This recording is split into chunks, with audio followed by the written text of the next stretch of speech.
This was the starting of marble cinematic universe এবং একই সাথে পৃথিবীর সবচাইতে জনপ্রিয় সুপারহিরো তৈরির প্রথম সিন। আর আজকে আমরা এক্সপোজ করতে চলেছি এই জনপ্রিয় সুপারহিরো ক্যারেক্টার আয়রন ম্যানের পিছনে সায়েন্সকে। এটা কি শুধু একটি কমিক বুক ক্যারেক্টার, নাকি এর পিছনেও রয়েছে সায়েন্সের অবদান? খুঁজে দেখব all the possibilities to create a real Iron Man. Marvel কমিক্সে আয়রন ম্যান হচ্ছে genius billionaire mister Tony Stark, যে একজন অনেক বড় সায়েন্টিস্ট এবং বিশাল বড় ব্যবসায়ী। তার প্রযুক্তি, থিওরি, টাকা কোনো কিছুরই অভাব ছিল না, যার কারণে আয়রন ম্যানের মতো কুলেস্ট আর্মার বানাতে সক্ষম হয় সে। আয়রন ম্যানকে এত সুন্দর ও নিখুঁতভাবে উপস্থাপন করা হয়েছে যে এর পিছনের প্রত্যেকটি সায়েন্সকেই সমান গুরুত্ব দেওয়া হয়েছে। ছোট ছোট বিষয়গুলোকে অনেক গুরুত্ব দেওয়া হয়েছে, যার কারণে এখনকার টেকনোলজিস্টরা আয়রন ম্যানকে নিয়ে ভাবছেন এবং বিভিন্ন থিওরির মাধ্যমে এটিকে বাস্তবে রূপান্তরের চেষ্টা করছেন।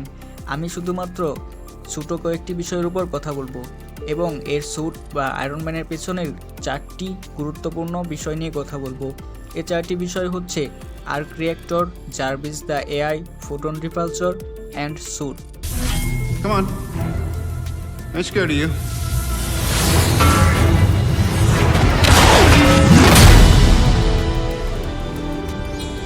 I'm the best. Yes, definitely you are the best. So firstly, arc reactor.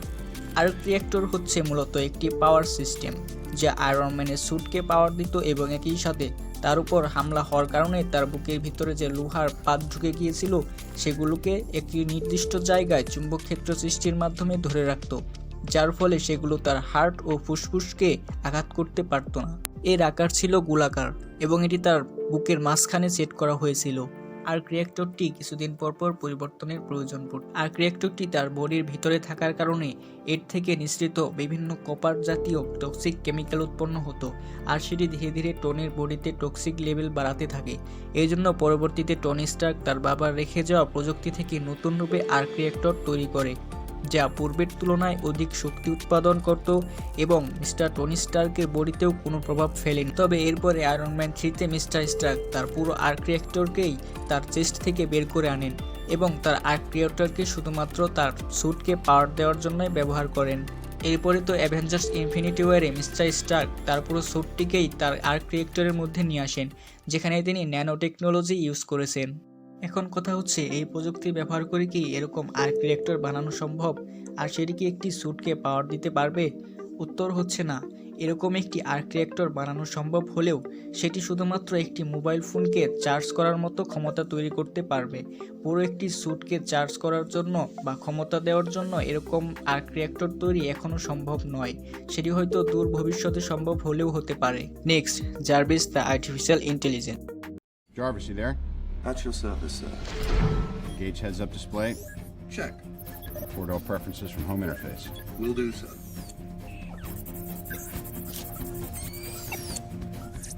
Jarvis হচ্ছে মিস্টার টনি স্টার্কের বানানো আর্টিফিশিয়াল ইন্টেলিজেন্ট, যেটি তার বাবার পার্সোনাল অ্যাসিস্ট্যান্টের নামে তিনি নামকরণ করেন এবং তারই কণ্ঠ তার মধ্যে ব্যবহার করেন। সর্বপ্রথম মিস্টার স্টার্ক জার্ভিসকে তার স্যুটের মধ্যেই সীমাবদ্ধ রাখেন। পরবর্তীতে মিস্টার স্টার্ক ধীরে ধীরে এটিরও আপগ্রেড করতে থাকেন। জার্ভিস সাধারণত তার দিক নির্দেশনা অনুযায়ী স্যুটকে চালাতো এবং বিভিন্ন অপারেশন সম্পন্ন করত।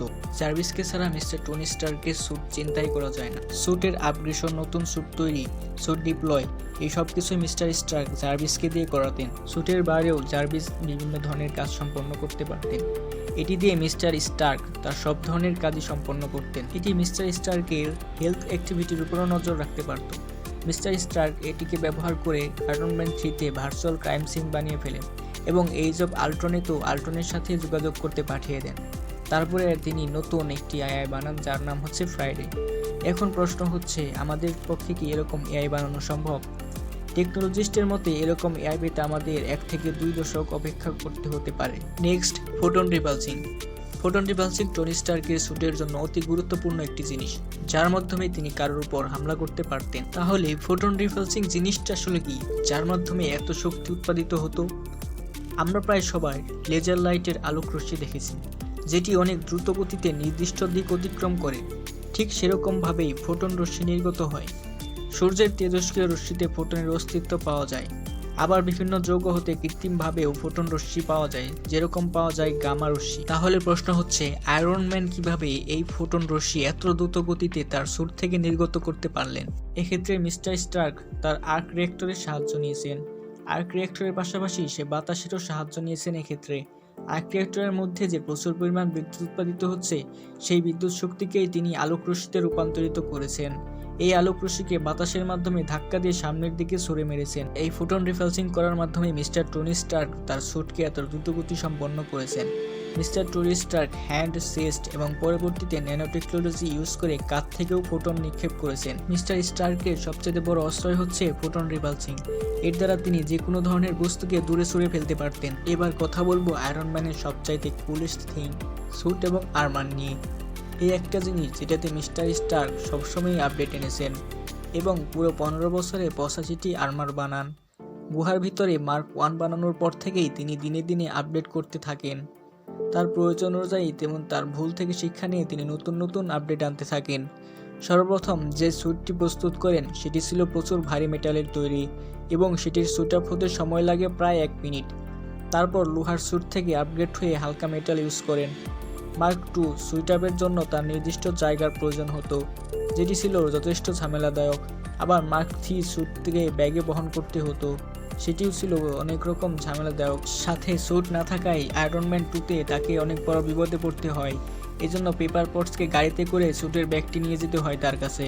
এ কারণে সে অ্যাভেঞ্জার্স 2012তে তার স্যুটকে আরও আপগ্রেড করেন, যা তাকে পূর্বের 2 ধরনের ঝামেলা থেকে মুক্তি দেয়। অ্যাভেঞ্জার্সে মিস্টার স্টার্ক মার্ক 6 ও 7 ইউজ করেন, যা তার হাতে থাকা স্যুটটা মেটালের রেডিয়েশনের মাধ্যমে স্যুট আপ করতে পারত। এরপর তিনি তার স্যুটে আরও অধিক পরিবর্তন আনেন। অ্যাভেঞ্জার্স ইনফিনিটি ওয়ারে তিনি তার স্যুটে ন্যানোটেক ইউজ করেন, যা ছিল সত্যিই অসাধারণ। ন্যানো টেকনোলজির আরেকটি বড় সুবিধা ছিল, সেটি হচ্ছে এটির মাধ্যমে মিস্টার স্টার্ক তার আর্মারকে যে কোনো আকৃতি দিতে পারতেন। যে কোনো আকৃতির অস্ত্র বানিয়ে তিনি প্রতিপক্ষের উপর হামলা করতে পারতেন। এরপর এন্ড গেমে ব্যবহার করে মার্ক 85 আর্মার, যেটি ছিল সবচেয়ে আপগ্রেডেড আর্মার, যেটি একসাথে 3000 ডিগ্রি সেলসিয়াসের তাপ অবজার্ভ করতে সক্ষম ছিল। এমনকি ইনফিনিটি গন্টলেট হিসেবে ব্যবহৃত হয়েছিল স্যুটটি। এরপর কোনো প্রকার ইনফিনিটি গন্টলেট পরা ছাড়াই সেই স্টোনগুলো তার হাতের মধ্যেই সুবিন্যস্ত হয়ে যায় এবং খুব সহজেই সে স্ন্যাপ করতে সক্ষম হয়। এর কারণ ছিল তার স্যুট। তার স্যুটের ডিউরেবিলিটি এতই বেশি ছিল যে 6টি স্টোনের স্ন্যাপ করার তাপ সে সহ্য করতে পেরেছিল। এ থেকেই বোঝা যায় তার স্যুটটির ডিউরেবিলিটি কত বেশি ছিল। এ তো ছিল মার্বেল কমিক্সের কথা। আমাদের বর্তমান পরিস্থিতিতে কি এরকম ডিউরেবিলিটি সম্পন্ন স্যুট বানানো সম্ভব? অদূর ভবিষ্যতে বানানো যাবে কিনা সেটিও এখনও জানা যায়নি, তবে টেকনোলজিস্টরা চেষ্টা করেই যাচ্ছেন। হয়তো আমরা ভালো কিছু পেলেও পেতে পারি। সে পর্যন্ত সকলে সুস্থ থাকবেন, ভালো থাকবেন এবং আমাদের এই ভিডিওটি ভালো লেগে থাকলে সাবস্ক্রাইব করে পাশে থাকবেন। See you again.